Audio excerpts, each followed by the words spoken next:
While grocery store shelves sat empty, Nicolas Maduro was delivering a victory speech at Miraflores Palace. No one knew that within 48 hours, Venezuela's leader would vanish from the world stage. Those 3 silent footsteps at the door would forever change a nation's fate. Caracas's humid air seeped through the windows of Miraflores Palace. Nicolas Maduro pressed his hands on the desk, reading the report before him one more time. 5th year of economic sanctions, Venezuelan oil production down 70%. But something felt different in the air that day. Security Chief Jorge Rodriguez knocked on the door.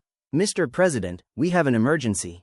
Maduro didn't look up. "The opposition again? More protesters?" "No, sir." Jorge's voice trembled. "We intercepted an encrypted signal from U.S. Southern Command. There's movement at the Colombian border." That's when everything changed. Maduro stood up. He'd been waiting for this moment for the last 3 years. CIA reports, Pentagon plans, opposition meetings in Miami. Everything had been pointing to this. But he wasn't ready. No one could ever be ready. "Call the Russians," he said with determination. "The Cubans too." Now, as Jorge left through the door, Maduro walked to the window. Caracas's lights flickered in the twilight. His people hungry, economy collapsed, allies distant. But he was still here. Still standing. The phone rang. Private line. Only 5 people knew this number. "See?" The voice on the other end was cold with an American accent. "Mr. Maduro, step away from the window." Now, his heart stopped. He dropped the phone. "But you haven't seen the biggest surprise yet." Maduro stepped back. His security team surrounded the room within seconds. "Sweep it, every corner," Jorge shouted, but Maduro knew, if they were calling, they were already inside. The palace lights flickered for a moment. Generators kicked in, but there was a 2.7-second delay.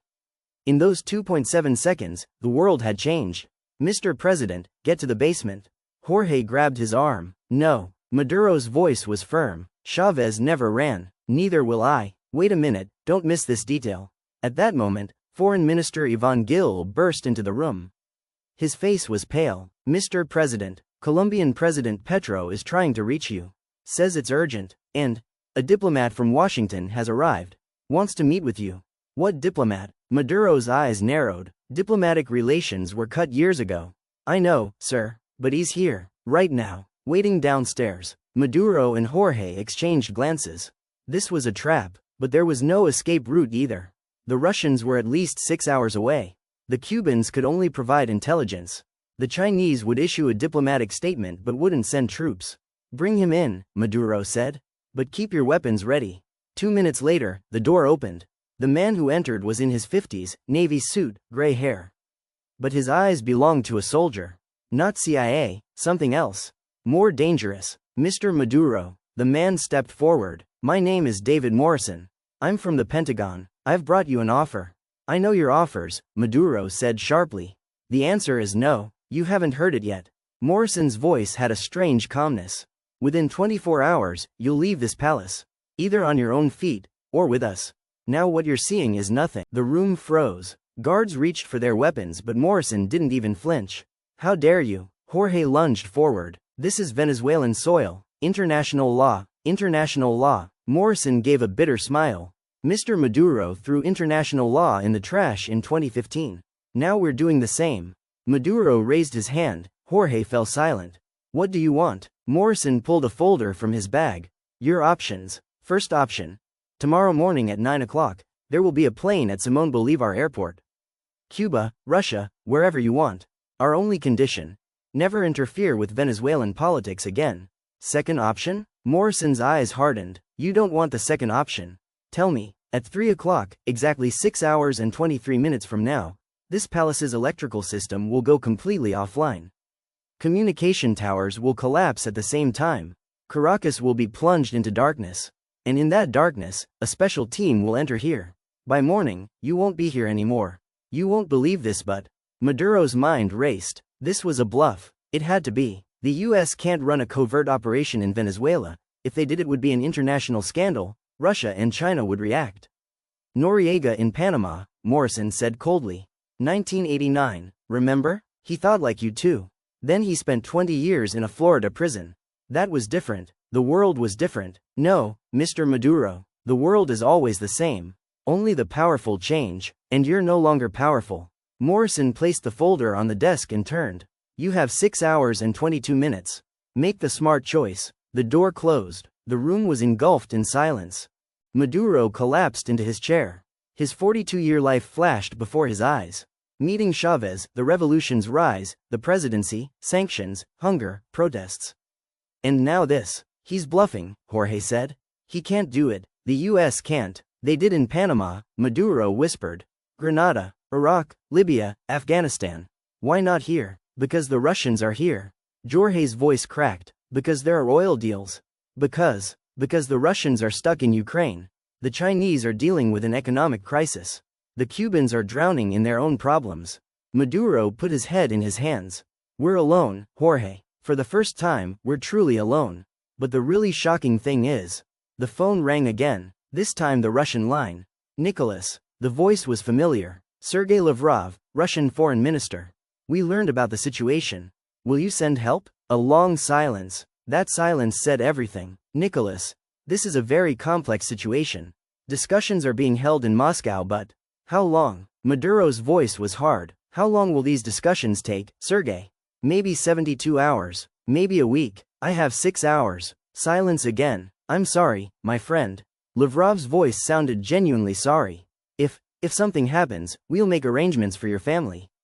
The line went dead. Maduro slowly put down the phone. He locked eyes with Jorge. For the first time, he saw fear in his security chief's eyes. What are we going to do? Jorge whispered. Maduro stood up. He walked to the window, looked at Caracas. The fate of 30 million people rested on his shoulders. If he ran, he'd be a traitor. If he stayed, that's when everything changed. Call Colonel Ramirez, Maduro said suddenly. And General Padrino. Now, Mr. President, do you trust them? No. Maduro turned. But I have no other choice. 30 minutes later, 5 people sat in Miraflores' secret meeting room. Maduro, Jorge, Defense Minister Vladimir Padrino, Intelligence Chief Colonel Ramirez, and Maduro's former right-hand Diosdado Cabello. Maduro explained the situation. Every word made the room more tense. Bluff, said Diosdado. Classic US bluff. What if it's not? Colonel Ramirez leaned forward. What if they're really coming? Then we fight. Padrino slammed his fist on the table. The army is ready. The people are ready. We'll take to the streets. And what happens? Maduro's voice was calm but sharp. Noriega said that in Panama too. Result? 20 years in prison. And his country became an American puppet. You're not Noriega, Diosdado said. You're Chavez's heir. The people will fight for you. Hungry people don't fight, Diosdado. Maduro's words were bitter. Hungry people want bread, and we can't provide the bread that the US can. Wait a minute, don't miss this detail. Colonel Ramirez opened his classified file. Mr. President, there's an alternative. Dangerous but possible. I'm listening. We have a source inside the CIA. Leaking information to us. We can learn the details of this operation. Timing, entry point, team size. And then? Jorge looked skeptical. Then we set a trap. There was a dark light in Ramirez's eyes. When they come, we'll be waiting. We'll capture them live on camera and show the world. We'll reveal the US sovereignty violation with documentary evidence. The room fell into silence. The plan was crazy, but it could work. What's the risk? Maduro asked. Everything. Ramirez hesitated. If our source is wrong, if there's a double game, if anything goes wrong with the plan. Mr. President, you'll vanish in that darkness. And no one will find you. Maduro took a deep breath. 2 options. Run and be in exile forever, or stay and maybe make history, or be completely erased. What would Chavez do? He murmured. Chavez would fight, Diosdado said. He always fought. Maduro closed his eyes. He remembered the 2002 coup. Chavez had been kidnapped that night. But the people took to the streets, the army returned, Chavez was rescued. He had made history, but 2002 was different. Now the people were hungry, the army exhausted, the world indifferent. You haven't seen the biggest surprise yet. The door suddenly opened. Maduro's wife Cilia Flores rushed in. Her face was filled with tears. Nicholas, turn on the TV. Now. General Padrino grabbed the remote. CNN International came on. Breaking news on screen. Breaking news, U.S. Special Forces authorized for Venezuela extraction mission. Subtitle. Pentagon sources confirm. Operation set for 3 o'clock local time. The room went wild. How did it leak? Jorge shouted. This was a covert operation. Maduro was locked on the screen. And suddenly he understood. You won't believe this, but it was deliberately leaked, he whispered.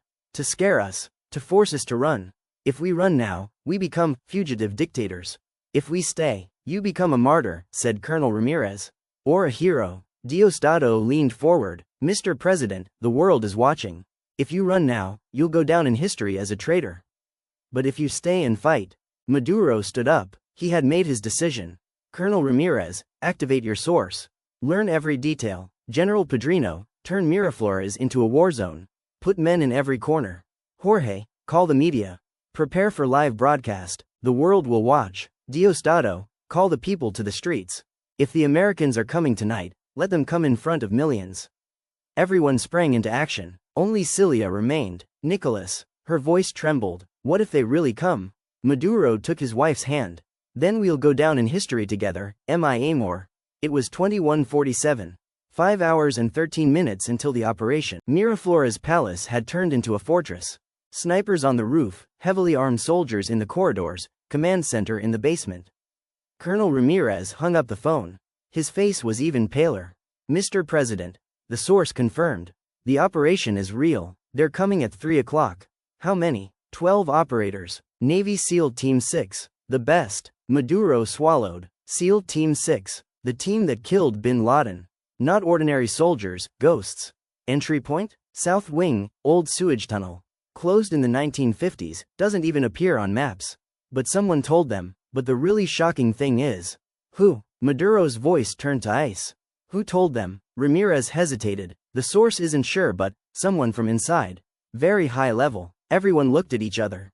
There was a traitor. Could be in this room. Or one of the 500 people in the palace. Blow the tunnel, Maduro said. Now, Mr. President, if we blow the tunnel, we'll alert them. Then they'll come from a different place. But at least one entrance will be closed. Do it. General Padrino grabbed the phone. 15 minutes later, a muffled explosion was heard 300 meters south of the palace. The tunnel collapsed, but Maduro was uneasy. SEAL Team 6 wouldn't stick to one plan. They definitely had backup plans. Maybe 3, maybe 5. It was 22:30. 4 hours and 30 minutes. Outside, Caracas had sprung into action. Diosdado's call had worked. Tens of thousands of Chavistas were gathering around Miraflores. Red shirts, flags, chants. Maduro no está solo. Yankee go home. CNN, BBC, RT, Al Jazeera. All the world's cameras were watching Miraflores. Now what you're seeing is nothing. At 2300, Maduro went live. In uniform, determined, calm. People of Venezuela, peoples of Latin America, the world. His voice didn't crack. Tonight, American imperialism plans to attack Venezuela's sovereignty. But we are ready. The people are ready. History is ready. If I'm to be taken from this palace tonight, it will be in front of millions of eyes. Not in darkness, but under the world's spotlight. And then all of Latin America will see America's democracy lie, the freedom fairy tale. I was born on Simón Bolívar's soil. I grew up beside Hugo Chavez. And I will die on this soil, under this flag. Hasta la victoria siempre. The broadcast ended. The world was shocked. Twitter exploded. Hashtag Maduro resists became a worldwide trend. Russia, China, Cuba, Iran immediately issued statements. Interference with Venezuela's sovereignty is unacceptable. The UN Security Council was convening urgently. But the clock kept ticking. 23:47. 3 hours and 13 minutes. In the command center, tension had reached insane levels. Screens showed every corner. Thermal cameras, motion sensors, drone footage. Colonel Ramirez was focused on his headset. The CIA source was transmitting final information. Mr. President, Ramirez looked up. The plan has changed. What? The SEAL team, cancelled. Operation postponed. Everyone in the room relaxed. But not Maduro. Why? He asked suspiciously. Why would they cancel? Media pressure. International reaction. The UN crisis. The US has backed down. No. Maduro jumped to his feet. The US never backs down. Never. This is something else. Wait a minute, don't miss this detail. Jorge lunged forward. The president is right. This is a game. They want us to relax. When we drop our guard. At that moment, the lights flickered. Then went completely out. The palace was plunged into darkness. Generators. Padrino shouted. But the generators didn't work. Backup system. The backup system didn't work either. The command center switched to emergency lighting. Everyone was frantically running around under red light. "We're under attack," Ramirez shouted. "All units on alert." Maduro ran to the window. The crowd outside had disappeared in the darkness. Caracas was completely black, and at that moment he understood. You haven't seen the biggest surprise yet. This wasn't just Miraflores. The entire city was dark. The entire country. National grid collapsed. A technician screamed. "This is impossible. Power plants are on different systems." "Cyber attack," Maduro whispered. "The system Russians used in Ukraine. But this time we're the target." Cell phones started ringing, but there was no network. No internet. No radio. Venezuela had been cut off from the world. "Cuánto tiempo?" Maduro asked. "How many minutes do we have?" "I don't know, sir." Jorge's voice cracked. "But they know. They know exactly when they're coming." Maduro drew his weapon. He'd never fired one in his life. But tonight he might have to. "Everyone to positions," he ordered. "No one runs. No one surrenders. If we're leaving here tonight, we'll leave standing." Soldiers shouted slogans, but in the darkness, he could see the fear in their eyes. It was 2:17, 43 minutes left, or they had changed their timing and a window broke. From upstairs. Then silence. Upstairs. Padrino ran to the stairs with 20 soldiers. Maduro waited. His heart was pounding wildly. 10 seconds later, Padrino's voice came over the radio. "False alarm. A bird, just a bird." But Maduro knew the truth. SEAL Team 6 wasn't like birds. They were like ghosts. They'd enter unnoticed, take their target, leave unnoticed. "You won't believe this, but..." Cilia clung to Maduro's arm. "Nicholas, let's go. Please. We can still get out the back door. To Cuba." "No, Amor." Maduro gripped his wife's hand tightly. "There's no turning back now." Cilia started crying. Maduro tried to calm her, but his own voice was trembling too. 2:38, 2:47, 2:55. Each minute felt like a year. 3 o'clock. Nothing happened. 3:05. Still nothing. 3:10. "They're not coming," Jorge whispered. "Mr. President, they're not coming." Maduro didn't relax. Something was wrong. At 3:15, there was a knock on the door. Everyone drew their weapons. "Who's there?" Padrino shouted. "Ambassador Morrison." The American's voice came from behind the door. "I'm unarmed. I want to talk." Maduro nodded. The door slowly opened. Morrison entered alone. His hands were up. He was truly unarmed. "Mr. Maduro." He smiled. "Congratulations. You won." "What?" Maduro was shocked. The operation was cancelled. Really cancelled. Media pressure, UN crisis, threats from Russia and China. The Pentagon backed down. "You're lying." "No." Morrison reached into his pocket. Maduro's guards went on alert, but Morrison only pulled out an envelope. "From President Biden. Official apology. And one more offer." Maduro opened the envelope. It really had the White House emblem. The letter inside was brief. "Mr. Maduro, what would have happened tonight would have been a disaster for both sides. From this moment, the door to dialogue is open. Sanctions are on the table. But we want to ease the suffering of the Venezuelan people. The rest is up to you." Biden's signature below. That's when everything changed. Maduro slowly put down the letter. "Why? Why now?" Morrison shrugged. "Because you won, Mr. Maduro. The world watched. Your people took to the streets. You didn't run. And we didn't want a scandal. But tomorrow? Next month? Next year? The future is uncertain, Mr. Maduro." Morrison turned toward the door. "But tonight, you survived. Celebrate that." The door closed. Morrison was gone. The room was engulfed in deep silence. Then Padrino started shouting, "Victoria! Victoria!" Soldiers erupted. Shouts, laughter, hugs. But Maduro was silent. Because he knew. This wasn't a victory. This was a pause, a breather, a postponement. America hadn't backed down. They'd just changed their strategy. And one day, maybe in a month, maybe in a year, they'd try again. But not tonight. Tonight, Nicolas Maduro had survived. At 3:47, the lights came back. Caracas was slowly waking up. Maduro stepped out onto the balcony. The crowd below saw him and started screaming wildly, "Maduro!